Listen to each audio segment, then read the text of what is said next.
How are you? Pretty good, Jacob. How are you? I'm doing well. So, you reached out to me yesterday, actually, from Danielle Marie. You spoke with Danielle. I loved it. So, you're interested in kind of just getting a little backstory on people that do reaction videos on YouTube. hmm And we were talking for a couple seconds beforehand on, you're looking to potentially create like a service to kind of mitigate some of the issues that a lot of people have. Is that correct? Is that how you're saying? Yeah, so, React creators, there's a lot of people looking to create React videos recently. And obviously, this is something that a lot of people on YouTube really love, to see a video that they really loved or see some piece of music that they really loved. And then right afterwards, I think we've all done this, go through all these different reactions and make sure that, and kind of like see that, other people are enjoying the same moments as you, Mm. their eyes light up at the same moments that you do. There's a lot of like empathy that, people who are creating these React videos have. And it's kind of like an enjoyable experience for pretty much anyone. Yeah, absolutely. So, what are some of the questions you had? I'd be happy to answer. Yeah, so just to get started, what are your goals for your channel and your business in general? Yeah, absolutely. So my channel is I'm a musician by craft and by trade. So part of as my musicianship is doing reaction videos here on YouTube. But I have a whole bunch of stuff on YouTube, whether it be guitar videos or vlogs or my own personal music or anything related to that music essentially.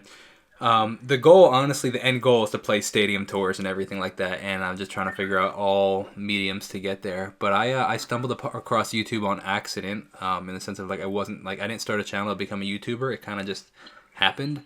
After putting out so many videos, it just started paying the bills, and I'm like, okay, sounds good. I guess I'll use this. This gets me one step closer to my goal, so why not? That's awesome. So I guess when you started your channel and now, was there something that you expected to happen, or some things that you expected from your channel that didn't end up panning out? How have your expectations kind of changed over time? That's a good question. I think that how have my expectations changed over time? I think that my expectations are constantly changing in the sense that they sometimes I expect things to do really, really, really well, and they do, and sometimes I expect things to do really, really well, and they don't. So it's hard to set expectations with I think an entrepreneurial craft in general, but particularly something that you're at the mercy of an algorithm. Okay. So can you walk me through one of your recent videos? Your musician reacts to pentatonics. Sure. Even starting from the beginning, when did that sort of occur to you? What was that moment like? Can you set the scene for me? Sure. So when did the like reacting to pentatonics come about, or when did that specific video come about? So that specific like video idea. Sure. The Yeah. majority of my videos that I do are based off of requests, and then from requests, I learn what people like. So pentatonics came out of a random request, and I was like, "Hey, let's check it out." That was about a year ago, and then from that, I realized that people enjoy it. So then I'll continue to do stuff like that until I get new requests and I try stuff like that. So the one I just posted was actually a request. Somebody had asked about it, and I was like, "Yeah, let me check it out." That's awesome. And then can you kind of walk me through the process? Just in general, like for the musician reacts to pentatonics, from when the idea occurred to you, or I guess when you first sat down to start the video until it's posted on YouTube. Yeah. How long was it between that? That's a great question. So I'm sure you if you speak to a lot of people, you get a lot of different answers. Mine is probably going to be the shortest. I think the video is like 5 minutes long, so it probably took about 6.5 minutes total. Oh, wow. I film. You said you before we started filming. You said you want all the nitty gritty stuff, so I'll go as deep as you're interested. Have a two computer setup. I have a Mac Mini, M1 Mac Mini. And then I have a MacBook Pro, and the way that works is I watch everything and get all the audio from my Mac Mini, and through NDI, I send through NDI and I show you audio capture. I send that audio and the video to my Mac Mini, which is imported by Streamlabs and recorded in Streamlabs. And inside of Streamlabs, I'm able to have all my color grading done already, so it looks the way it wants. I can put on my filters and stuff, so or have like my Instagram come up on the screen. I can cue between showing the screen or not showing the screen and hitting record and stopping record, adjusting volumes and everything. So that's why I do these one take videos where I hit record and I hit stop recording, and then all I have to do is rename it and then upload it. It probably takes sometimes just as long to make the thumbnail, even though I have a batch of thumbnails where it's probably like 150 or 100 photos, and then I copy the musician reacts to, and I like find on Google the screenshot of the album cover or a section of the video, and then I'll just put that in with typically the name of the song. So it takes that part takes 3 or 4 minutes, and then filming takes however long the video is. That's really interesting. So then what happens next? Like for the most recent musician reacts to songs, you hit upload. What happens next? Yeah, so I like to batch film, so I'll film a bunch of them, and then from there I will schedule them. Once I create the thumbnail, I'll schedule them out. And YouTube has there's something called YouTube Studio, which if you're a creator, you'll become very familiar with it. You'll spend most of your time in it. It's where you schedule your videos, you respond to comments, you dispute claims. So that one actually, a copyright claim was created in the sense that YouTube's very, very smart and can very quickly pick up on the melody of a song, and it claims it, saying, hey, you didn't write this song, somebody else owns this song, so you can't make money off of it. Do you want to dispute it? So I have this thing that I copy and paste every single time, and people, you can actually, I went through in depth on a video, I think, how to dispute copyright claims on my YouTube. So if people want to watch that, they can go check that out. But from there, I'll hit the dispute and copy and paste what I have written out. And then from that, I will schedule all the videos, and then respond to the comments of previous videos. So it seems like there's this copyright notice that comes up, and then this dispute process. Exactly. Of your last 10 videos, how many of those had copyright notices on, and how many did you dispute, and what was the result? If we're just speaking reaction videos, I would say 8 to 9 out of 10 had probably 8. If I could do a fraction, I'll say 8.5 out of 10 get claims, and then I dispute every single one. I probably win at this point. It depends. So the big thing is it depends on what kind of music you do. I do a lot of pop music, and UMG, Universal Music Group, has the rights to a lot of that, and they deny everything. So if you do, maybe like OPM or K-pop, it's a little more of like a 50-50. But certain artists though are known, I've realized, will always let it go, and you'll be able to make the royalties off, not royalties, but the money off of it. And to be honest though, I'm almost positive people get all upset because they think that you're taking away views from the what's it called, artist. But there are things called performing rights organizations, PROs, and you actually they go and collect royalties for the songwriters and stuff and everything out there. So I assume that they're still collecting royalties, even based on how many views I'm my channel is getting. I think that those PROs still do collect royalties. I'm not entirely sure about that, but it is something interesting to consider. It's interesting. So aside from this copyright issue, if you had a magic wand and you could wave it and change anything about your business, how it's run, either of those, what would you change? It doesn't have to be real or reality at all. That is a fantastic question. I'll answer this in two different ways. One, in terms of reactions, because I know that's what you're particularly asking about. And second, the totality of my channel. The first, with the reactions, I would say I would get rid of... I would get rid of copyright claims. Or, let me rephrase it. I would want to win every copyright claim dispute. That's what I would want. Secondly, I would, for my channel, I kind of would wish that I didn't do as many reactions or did more of myself. Like I want people to like me for me, not my reactions. And then have you kind of taken steps on that front? Absolutely. Have you, That's why I constantly do the vlogs and everything. To try to show a little bit more about my personality. That's why I'm recording this video right now. and then what's been like the impact? What has actually happened as a result so far? That's a cool question. Yeah, I think that there have been a lot of people that have come for reactions and stayed for me and my personality, and that means the absolute world. It's mind blowing.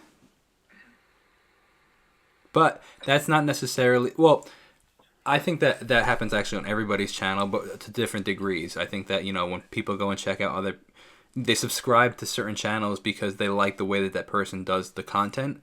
But then I don't know if they're necessarily staying for their personality where they want to see them talking to their dog kind of thing. And then have there been any challenges on that front, recently?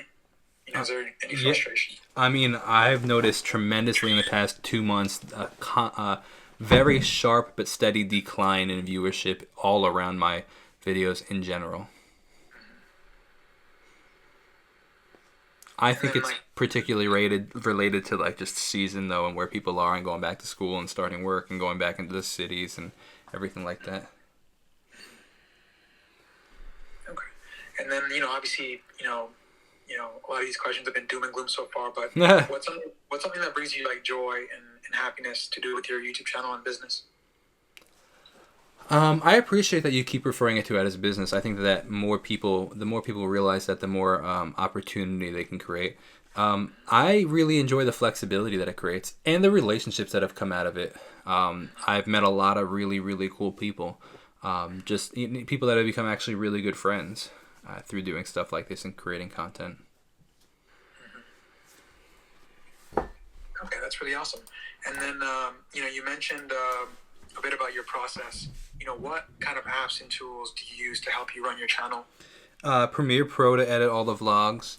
I use Peter McKinnon's and Daniel Schiff's LUTs to get my like color grading and the aesthetic that I want. I use MacBook Pros. I use or MacBook Pro and a Mac Mini. I use Streamlabs OBS. I use Sony cameras. What else? What are other apps? Oh, when I'm releasing music, I use Canva all the time for to create. A lot of people actually use Canva to create thumbnails, but I get mine from my camera. And then when you're about to make a video, is there something you do immediately beforehand to prepare, like any ritual for like any recent videos? Sometimes it depends on the situation. When I'm just filming typical videos, not necessarily. Sometimes though, like I really want people to just experience a good time, so I'll kind of just try to, get myself in that mindset of that and also recognize the fact that people are watching the videos. There might be a decent amount of people that watch the videos, so like, what would I want to say to those people, kind of thing. And I don't necessarily think about every word I'm going to say, but like kind of get in a mindset where I can actually have something to offer to people. Okay.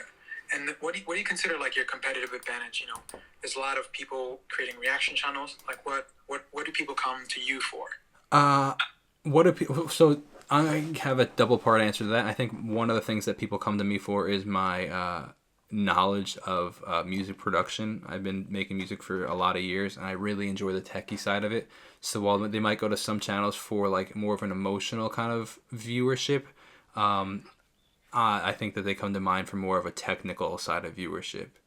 And then one of my I don't know how to remember how you phrased it, but like as an asset, maybe I think you said one of my assets I definitely think would be my business savvy mind. I don't run mine like a channel. I run my thing like a business. That's really interesting. So what are like the implications of that, on the day to day? Yeah, budgeting, marketing, in the sense of like, um, budgeting for new gear or equipment, um, creating relationships with brands or other people, in the sense of like, um, for example, like I did an interview recently on the channel, and I was interviewing this other creator, and now I'm going to be meeting this creator this week. So I went out and spent money and bought them a gift for when I meet them in person, so that it's like just like a business relationship PR kind of gift. Always thinking the customer's right. So rather than getting like when somebody says something like snooty in the comments, rather than being like, "Oh, you don't know what you're talking about, you're an idiot," I say, "Really sorry to hear you didn't enjoy the video. Hopefully you enjoy something better next time, or hopefully you find something else on the channel that you like." Like running it almost like a customer service business. And also trying to provide what the customer wants. And then how do you provide what the customer wants? Is it by listening just, to what they ask for, and seeing if it's within the realm of what I can provide. I try to provide it. So whether it be a specific type of video, or honestly, a lot of the changes that I made to the channel have been just recommendations or complaints. I really appreciate the complaints when they're genuine and not rude. I mean, I still listen to the rude ones in the sense of like if it's a genuine thing, but like I've made a lot of adjustments to the studio, the setup, the way I run the videos, how I end the videos, the audio quality. There's been so many improvements that have become through the recommendations of the subscribers. That's really awesome. And then can you talk to me about when you went full time, or are you still doing part time? I've posted a lot of videos here on YouTube. I think I have like 4,500 videos at the moment. I started going really hard in the sense of like posting at least one video every day in January of 2019. And then I went really, really hard in like March of 2020. Where I was posting several times a day. And then in April of 2021, it became my full-time job. And then can you talk to me more about, when the transition happened, what was the sort of stimulus, and, how did you feel at that moment? I was incredibly excited, a little nervous. The stimulus was the fact that like it started paying more than my other jobs, whether it be working at my parents' office, or giving guitar lessons. I realized that it was like making enough money where I was like, okay, if I continue to spend more time working on this, then it'll continue to do even more. And the time that I'm actually not working on it is actually taking away from me building my brand and my business. But it's terrifying though, honestly. It's like, for example, like I said, there's a slight decline for the past 2 months, and it's like shoot, like it adds a lot of pressure that wasn't there necessarily before. And like, what have you been trying recently to, pick that up, or is it more that you're gonna wait for it to come back? I appreciate your thoughtful questions, man. These are good. These are very good questions. So I'm sticking with it. I think that moments like these are the kind of moments that make or break a creator. Either they give up, or they keep pushing through it. And I definitely plan to keep pushing through it. It's not the first time that it's happened, and it won't be the last time that it happens. But I also use these as opportunities to adjust and grow. So like I want to, if people, I'm debating in my head, if people aren't watching as much YouTube lately, which I actually put up a statistic or a poll on YouTube. And last I checked, like 3,000 people had answered, and 60% of them said that they are not watching as much YouTube as they were 6 months ago. So I'm like, okay, how do I capitalize on it? If I used to post, say, 10 videos a day 6 months ago, do I now post 3 and make those really, really good quality, so that the people that when they do go on, they want to watch my videos? Whereas before it was kind of like catching fish in a barrel, where there was just there's so much opportunity because everybody was watching. And then from that thought process, what were the consequences? Like, what emerged from that?